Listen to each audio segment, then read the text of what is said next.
All right. I think this is all of us. Everybody else should be listening.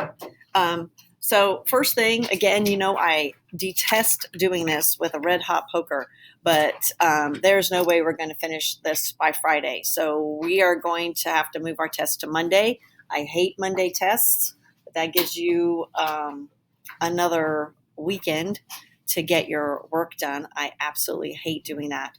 So because of that, since I already have had to move it, we're going to keep our SAQ in person. So we'll do that on Thursday. We'll probably have two. We'll do one on Thursday and one on Friday. Tomorrow will be your quiz over the Civil War. So make sure that you look at that, and then a vocab quiz and short lecture. So make sure you look at all those things. So on page 3, we looked at Antietam. Again, most important battle of the war, which is why you need to know it. I suggested a couple things, again, that makes it really significant. The fact that the United States Navy had, at the time, its premier guided missile cruiser named the USS Antietam. Navy does not often name ships after land battles because they're, other than a creek that a bridge goes over, there's no water around Antietam. And the significance of Antietam is it's really the first time that the Union can actually claim a victory, even though it's not really a victory. The South, this is the beginning of the end for the South. Up until September 1862, they had decisively won every single battle, chased the Union Army, full retreat almost every single time. But Antietam changes that, and Antietam also allows the trajectory of the war to change into now it's about ending slavery. And that happens because Lincoln uses this victory, in quotation marks, to issue the Emancipation Proclamation. He has it written. He has it in his little roll top desk in one of the little pigeonholes. It's been written for a long time, waiting for the opportunity to pull that out. So September 22nd, he says this is what we're going to do, and it becomes law January 1st, 1863. At the bottom of page 3, looking at the Emancipation Proclamation, on page 3, the Confiscation Act. Confiscation Act is that the Union Army can confiscate contraband. And so the first thing is, what is contraband? Contraband is illegal stuff. So if we searched your backpack for contraband, we would be looking for any kind of vaping tools, any kind of suggestion of drugs, rolling papers, syringes. We would be looking for any illegal papers, like you've stolen a teacher's workbook guide, answer quizzes. That used to happen all the time here. There was a certain teacher here that was for a long time that constantly had her answer keys stolen. I don't get that, but that would be contraband.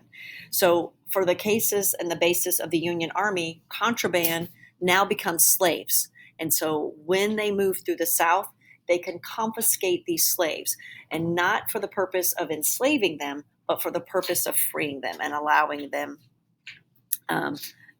to escape and not be returned to their owners. When we talk about African American troops, and again, Massachusetts is going to provide a number of African American Black troops, 54th in particular.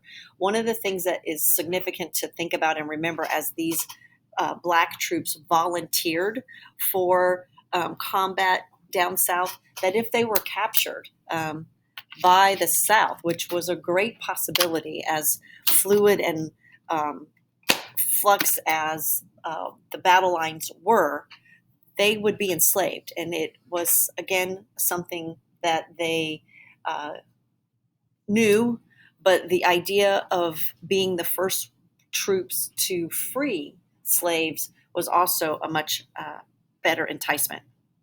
So bottom of page 3, all slaves in areas in rebellion declared now and forever free. Again, that's not going to impact very many slaves because those states in rebellion would be the Confederate States of America, and they are not going to just free their slaves. It's also important, and this is again a black check mark put against Lincoln with this Emancipation Proclamation, is slaves in the border states were not included. So the Emancipation did not include those border states. Why? Because Lincoln was a pragmatic and he knew that he had to keep those border states happy. At this point, the tide has turned of the war, and Lincoln can see that perhaps the Union is going to prevail, and he can use that as an opportunity. On the top of page 4, reaction to the Emancipation Proclamation, which is always interesting, right? The context of history is always interesting because the time period in which Lincoln issues the Emancipation Proclamation, he is not well received, nor is it well received, especially those border states in the Ohio Valley. You went too far. This war was not about slavery. It was about preserving the Union. Desertions increase from the border states. Hey, we're not fighting to free slavery. I'm going back home. He's changed why I decided to fight. Republicans are going to suffer losses because of that. On the other side, abolitionists say you didn't go far enough. You should have included those border states. Moderates and some abolitionists, very few, will be pleased. And the South is accusing Lincoln of stirring up a slave insurrection. So this bold issue of Emancipation Proclamation for Lincoln in the time period of which it occurs, he's getting arrows shot at him from all sides. Now, in the context of both the 20th and 21st century, it's seen as one of the most important events in the Civil War, this issuing of the Emancipation Proclamation. Lots of arguments based on that. It doesn't really free any slaves. But again, for Lincoln, it is a very bold statement. So now we're going to head out west. And the reason we're out west on page 4, the battle in the West, is for the Mississippi River. So that's why we're there. And when we say west, we're talking about Louisiana, Arkansas, Mississippi, that area. And what we're trying to do is control the Mississippi River, and in particular, control the Port of New Orleans. And we meet for the first time General Grant.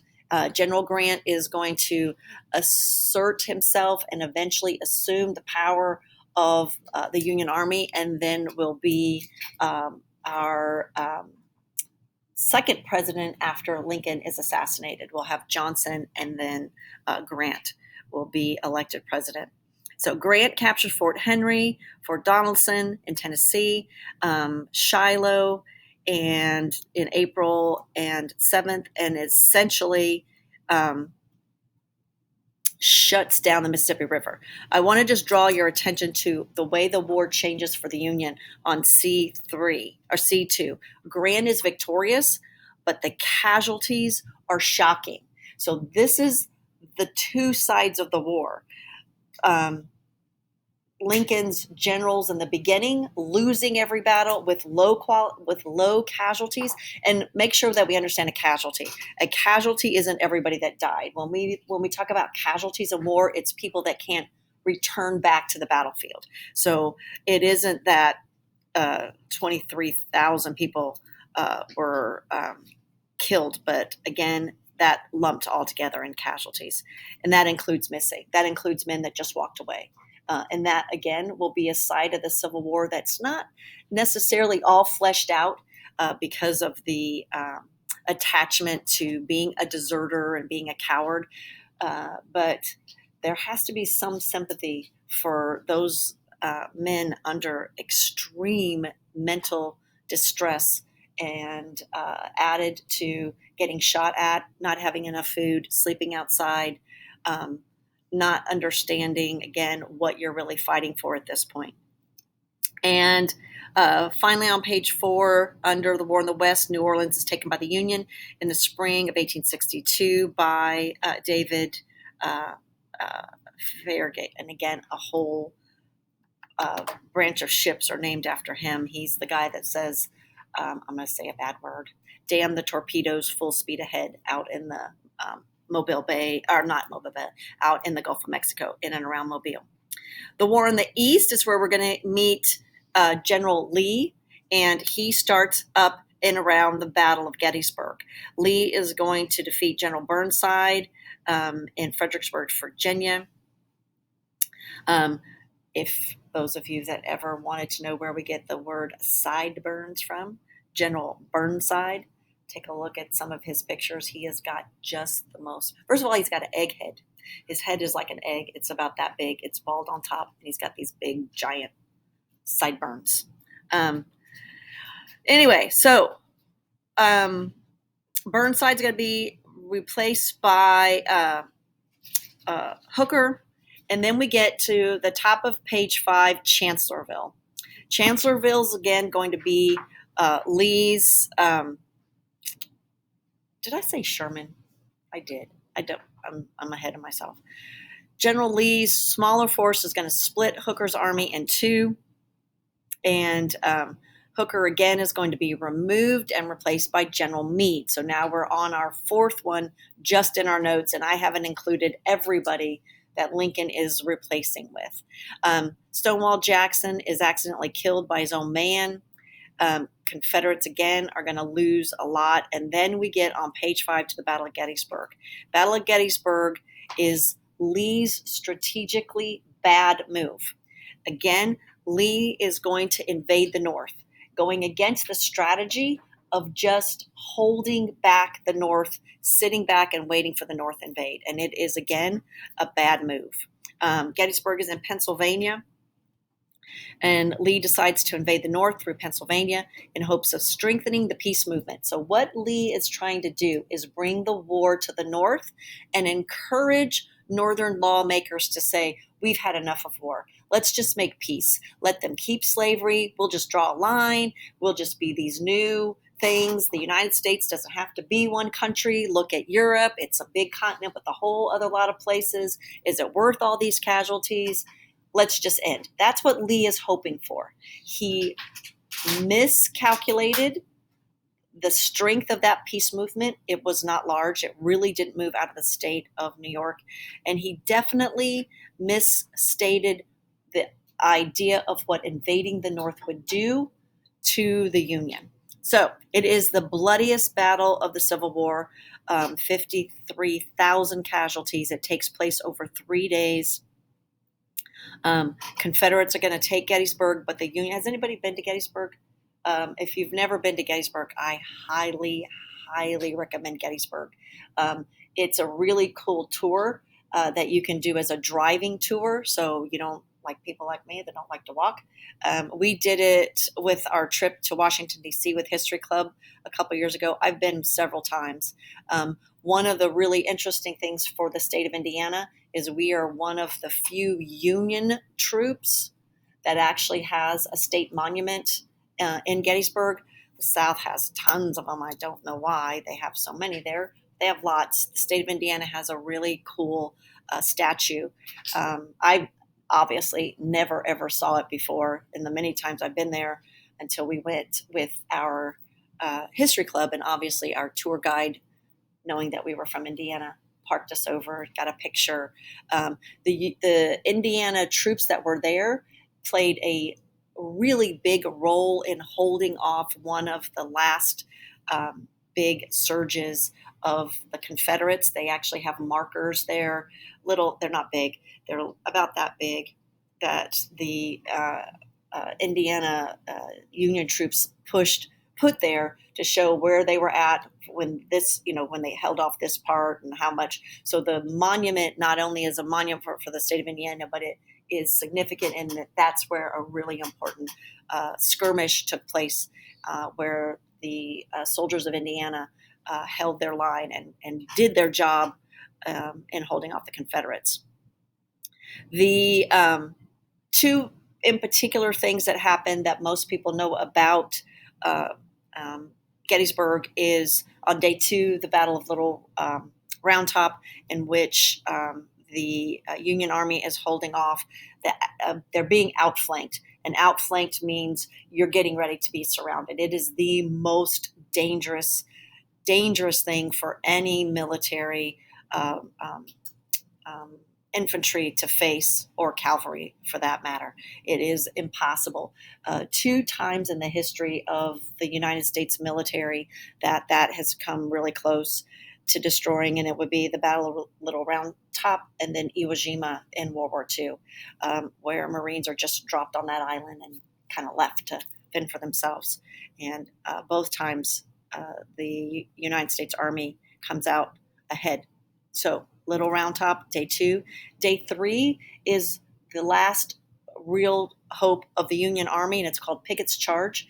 That's another reason why I think Gettysburg is really an important place to go visit, is to understand Pickett's Charge, understand, I don't know what you want to call it, the courage of the men that Pickett was sending forward, or the stupidity, lost cause of the Confederates. I'm not sure. But Pickett's last charge is just a giant open field. At the end of the giant open field are a set of fences and barricades, and up high, firing down on all of these men running across this big giant open field, is the Union Army. And it's a slaughter. It is, again, they are annihilated at this time period. 6 is the big problem. Meade neglected to pursue Lee. Lee retreats. The instinct when you have the upper hand and someone is retreating is to follow and finish off, and Meade doesn't do that. And again, significance of Gettysburg is the South is doomed. This is it. Between Gettysburg and Vicksburg, the siege of Vicksburg, they're over. The bottom of page 3, the Gettysburg Address, once again, one of Lincoln's most finest oral resuscitations. It's very short. He is not the keynote speaker. Lots of myth around that he wrote it on the way there. He wrote it on a napkin. But it is, again, an essential speech in that he changes the way we think about the country and the idea of nation over union. And the United States is a free country, not of United States. The United States is a free country, not of United States are a free country. And that changing of the article, that we're one thing, not a set of things. And at the top of page 6, attracted relatively very little attention, but it has now become one of the most important speeches in world history. A government for the people, of the people, and by the people. That's what the United States is. It's not a union of states, it's a nation. And that, again, is essential. So the end of the war in the West, and that is Vicksburg. Vicksburg is in Mississippi, on the banks of the Mississippi River, and they will be under siege for 7 months. These people in Vicksburg are going to have a long holdout, being shelled and bombed and eating tree barks and wallpaper and shoe leather, and that's the intent of this siege. And again, on July 4th, the Confederate Army has to surrender to Grant. And now the Confederacy is split in 2 because the Union controls the Mississippi. The most important last little part of this is on page 6, and please draw a big box around Sherman. Sherman's march through Georgia. So William Tecumseh Sherman says, and finally says, there is only one way that we are going to end this war. And the only way that we're going to end this war is to make war on the people of the Confederate States of America. We cannot just keep fighting this Confederate Army who is making this more difficult. We have to bring war to the front porch of the people of the South. And so he does this. He starts his march to the sea. He takes Atlanta, and he's going to burn Atlanta to the ground, burn it to the ground. And then he is going to cut a 60-mile wide patch through the heart of Georgia before arriving in Savannah in December 1865. As his army marches through that giant 60-mile wide path from Atlanta to Savannah, they burn everything to the ground. They enter every single plantation. They steal things from those plantations. They most probably, definitely raped women. They gathered up slaves and headed. They destroyed the South. They burned crops in the field, and the purpose of that is 2A, to inflict the horrors of the war on the South. That's the intent, and Sherman's idea that this is the only way that we're going to end this war. It is aimed to destroy the supplies destined for the Confederate Army and weaken the morale. And he is the pioneer, and this is what this is called: total war. We accept that now as part of warfare. That was not part of warfare, to make war on civilians or on property that did not belong. And so that will be one of the big issues. When he hits Savannah, he starts going back up and eventually will reach North Carolina by the war's end. And I'm telling you, that patch that he burns through is significant.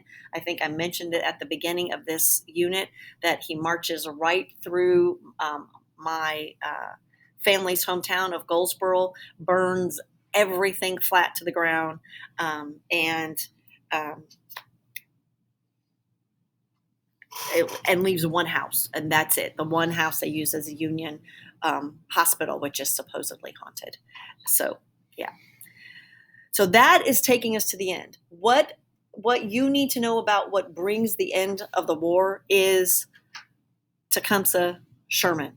He is what brings the end of the war. He is making war across the South unlivable for the people there. And at some point, that has to change. So we're almost done. Nope. So at the bottom of page 6, we got copperheads. Copperhead is a snake. If you don't know that, it is one of the most venomous snakes. If you live in Texas, you live in fear of dang copperheads everywhere. I don't know if they have them other places, but definitely have them in Texas. So copperheads are, and make sure you know this definition, because this is definitely going to be on your quiz tomorrow. Democratic faction that preached either defeatism or peace at any cost. And defeatism means, let's just not win this war. Let's just let the South win the war and stop. Many seized on the Union without warrant and held trials.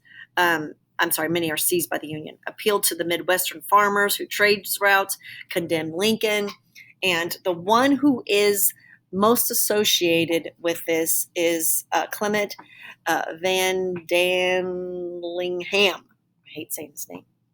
He's from Ohio. He wants an immediate end to the war, an immediate end to conscription, and he is going to be convicted by the military in 1863 for treason and sentenced to 2 years in prison.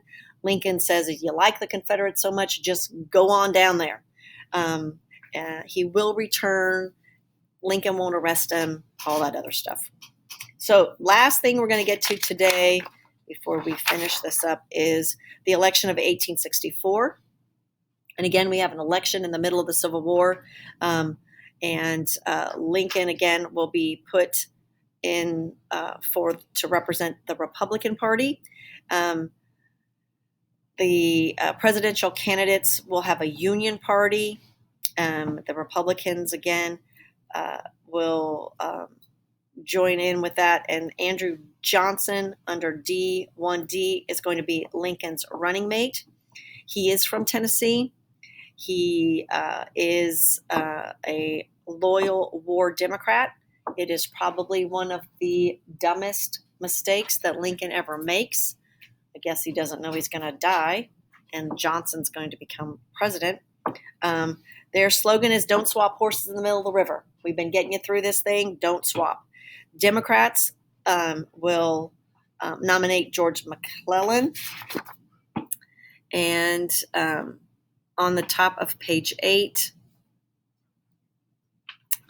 Lincoln's going to defeat McClellan 212 electoral votes to 21, and Lincoln only loses New York, Delaware, and New Jersey, which he lost the last time.